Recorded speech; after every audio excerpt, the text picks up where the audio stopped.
இந்த பொடி பையன் நம்மளை கொண்டுவானா அப்படின்னு அப்ப எழுந்து கொண்டிருக்கிறார் கஜமுகா சூரன்.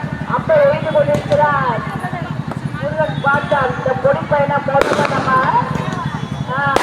வச்சு இந்த உலகத்தில் இருப்பது மிக மிதமாக எடுத்து கஜமுகா சூரன் தன்னுடைய போரை தொடங்குகிறார். பாருங்கள், மிக அருமை அருமை அருமை.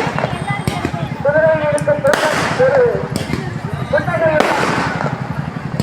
குண்டையுடன் பார்க்கிறார். கஜமுகா சூரன் பக்கத்திலே வந்து குதிரை கொல்லுவதற்காக ஏற்பாடு செய்து கொண்டு அவரை சுற்றி வருகிறார். பாருங்கள், அருமையான காட்சி. சுற்றி வருகிறார். ஒரு கொஞ்ச நேரத்துக்கு மழை சொல்லிவிட்டால் சுற்றி சுற்றி போர் புரிகிறார். அவரால் முடியவில்லை. சுற்றி கொண்டே வருகிறார். பாருங்கள், மிக அருமையான காட்சி, மிக அன்பான காட்சி. இதோ அம்பை வந்து கிடைத்தது நமக்கு ஒரு பெரிய அருமையானது. ஏன்னா எல்லாரும் சுற்றி பார்க்கலாம், எல்லாரும் அதை கவனிக்கலாம். அவர் கஜமுகா சூரன் ஓடிக்கொண்டிருக்கிறார். பாருங்கள், தோற்று திரும்புகிறார். ஓடிக்கொண்டிருக்கிறார் கஜமுகா சூரன். தோற்று ஒப்புக்கொண்டு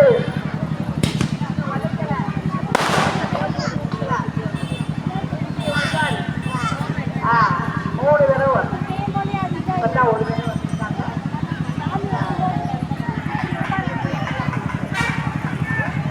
கொண்டிருக்கிறார். கஜமுகா சூரன் வந்து கொண்டிருக்கிறார். பாருங்கள், மிக ஆத்மவசமாக மிக தன்னுடைய தன்னம்பிக்கையோட நம்ம அண்ணனுக்கு நம்ம உதவி செய்யணும். அந்த உதவிக்கு இவனை முதல்ல பழி வாங்கணும் அப்படின்னு அந்த கஜமுகா சூரன் வந்து கொண்டிருக்கிறார். போர் உக்கரமாக நடந்து கொண்டிருக்கிறது. போர், உக்கரமான போர், போர் போர், உக்கரமான போர். முருகரை அழிக்க வேண்டும் என்று கொடியனான அந்த முருகரை தலையை தூர வேண்டும் என்று வந்து கொண்டிருக்கிறார். பாருங்கள், சுற்றி வந்து கொண்டிருக்கிறார்.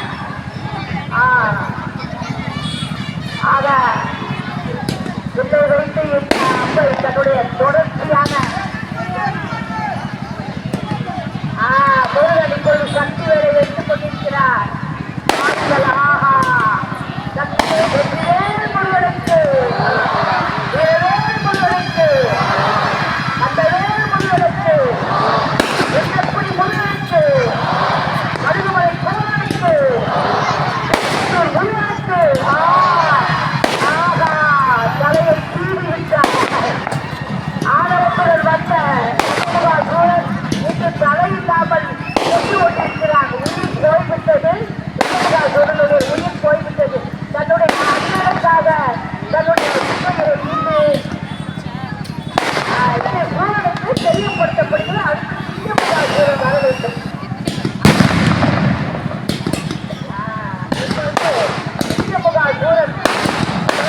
சூழல் தயாராக இருக்கிறார். இவரை கொண்டு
தன்னுடைய ஆணவத்தை ஆஹா உக்கிரமான போர் முடிக்கின்றார்.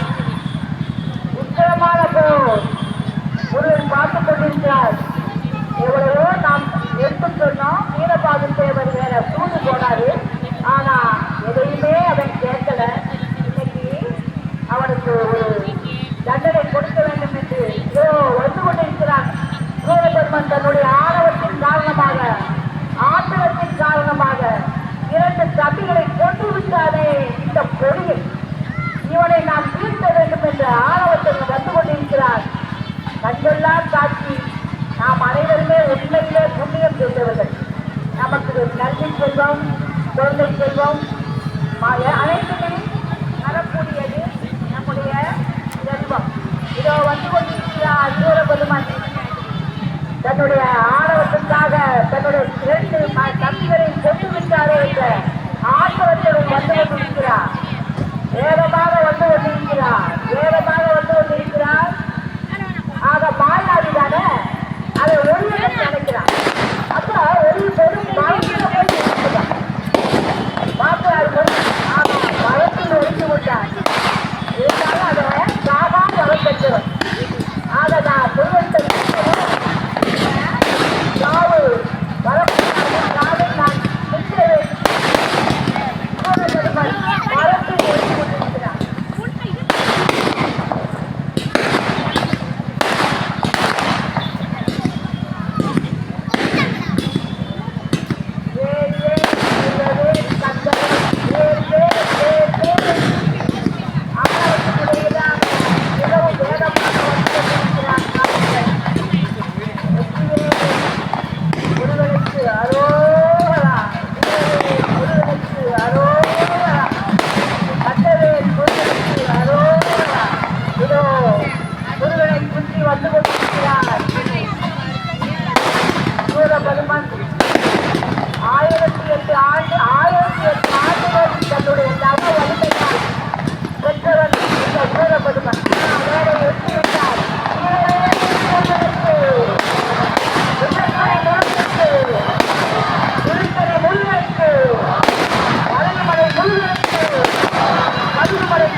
சூரபெருமனுடைய ஆணவம் ஒழிந்துவிட்டது. அதனால் தான் மக்கள் அனைவரும் அன்பும் பண்பும் நட்பும் விட்டுக் கொடுக்கும் மனப்பான்மை இருந்தத இதன் மூலம் காமிக்கிறாரு முருகன். மக்களுக்கு அன்புதான் மரமாயிட்டாரு. ஆஹா மிக அருமையான மாமரம். மாமரத்துக்குள்ள ஒழிச்சிருக்காரு யாரு? சூரபெருமன். கொஞ்ச நேரத்தில் வெளியே வருவார் பார்த்தோம். ஆஹா மிக அருமையான காட்சி, கண்கொள்ளா காட்சி. நாம் அனைவருமே இதை பார்ப்பதற்கு மாமரத்தில் ஒழிந்து கொண்டிருக்கின்றான்.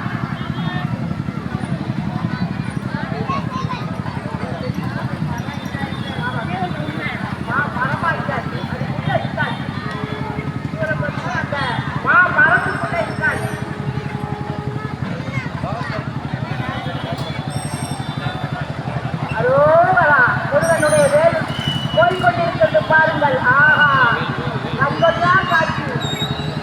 திருத்தணி முருகனுக்கு,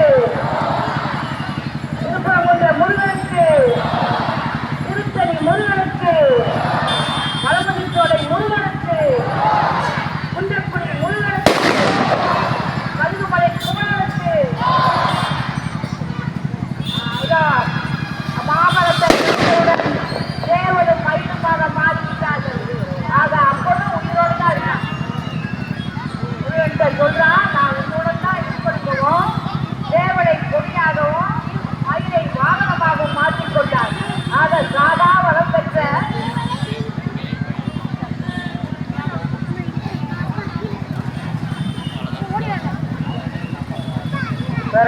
ஆன்மீக மக்களே, ராமநாதம் கமசாம் தேவஸ்தானத்திற்கு பாத்தியப்பட்ட அருள்மிகு முத்துக்கரை சாமிநாத சுவாமி ஆலயத்தில் திருப்பூர் சக்தி வழிபாட்டு குழுவின் சார்பாக 45வது ஆண்டு சந்தோஷத்து பெருவிழா மிக விமர்சையாக நடைபெற்று வருகிறது.